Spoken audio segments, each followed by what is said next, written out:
Hello guys, कैसे हो? वाले हैं नारुतो शिपुडेन का एपिसोड नंबर 40। तो बिना किसी देरी के चलिए शुरू करते हैं। एपिसोड की शुरुआत में हम देखते हैं ओरोचिमारू कहता है, काबुटो, मैं तुम्हें इसके बारे में बाद में बताऊंगा। खैर, जो पीछे बच्चे छिपे हैं उनको बुला लो। फिर यामाटो सबको सिग्नल देते हैं और सभी लोग ब्रिज पे आ जाते हैं। ओरोचिमारू नारुतो को देखकर कहता है कि तो यहाँ नाइन टेल भी है।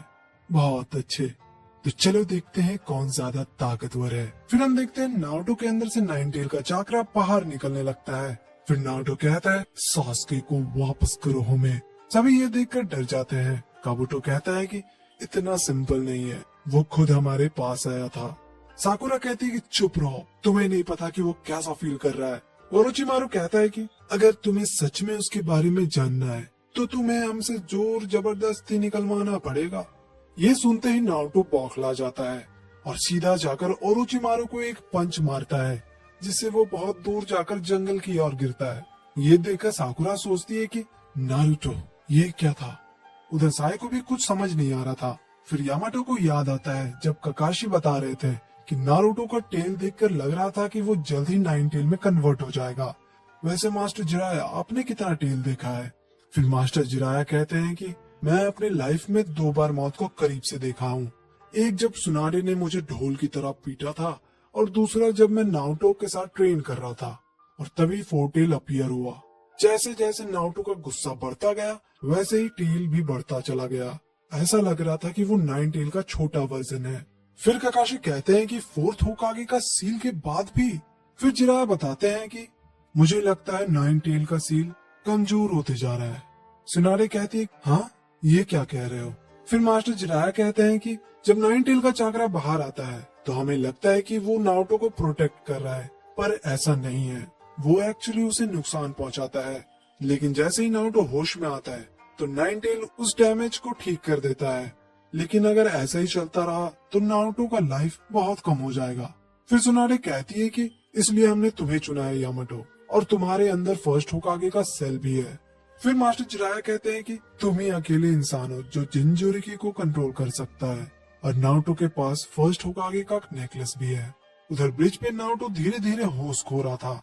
उसे देखकर काबुटो कहता है कि नारुतो, तुम धीरे धीरे काफी ताकतवर होते जा रहे हो।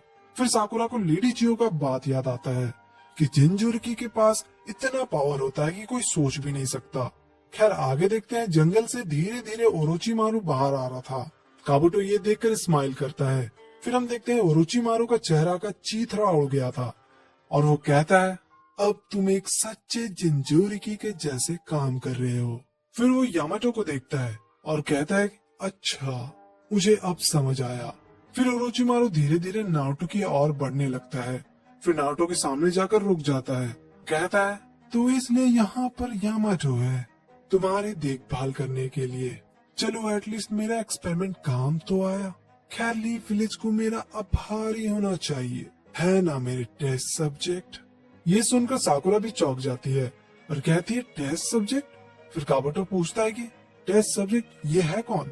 फिर ओरोचिमारू बताता है कि वो जब लीफ विलेज में रहता था तब उसने फर्स्ट होकागे का डीएनए को 16 टेस्ट सब्जेक्ट के साथ एक्सपेरिमेंट किया था, लेकिन उसमें से कोई भी सक्सेस नहीं हुआ था। फिर वो प्रोजेक्ट को बंद करने जा रहा था। तभी लीफ विलेज के होकागे ने ओरोचिमारू को एक्सपेरिमेंट करते हुए पकड़ लिया और उसे वहाँ से भागना पड़ा।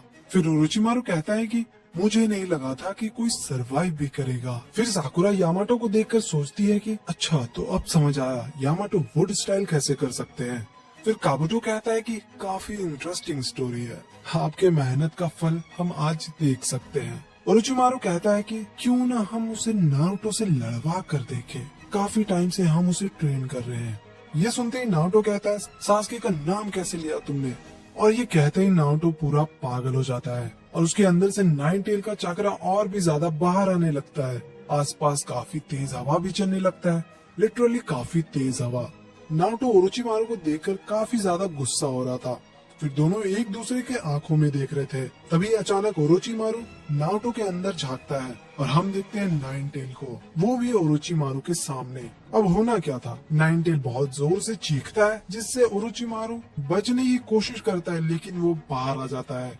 ये होते ही नारुतो और भी ज्यादा गुस्सा हो जाता है। फिर यामाटो कहते हैं, ये 9 टेल का क्लोक है और फिलहाल 3 टेल आया है। उधर साकुरा सोचती है कि ये जिंजोरिकी का पावर है, इसका चाकरा मैं महसूस कर सकती हूँ और ये बहुत ही ज्यादा भयानक है और इसे कोई भी कंट्रोल नहीं कर सकता। फिर साई सोचता है कि ये नारुतो का पावर है, नहीं 9 टेल का। वहाँ नारुतो और ओरोचिमारू एक दूसरे को देख रहे थे। फिर नारुतो बहुत जोर से चिल्लाता है और ये एपिसोड यहीं पर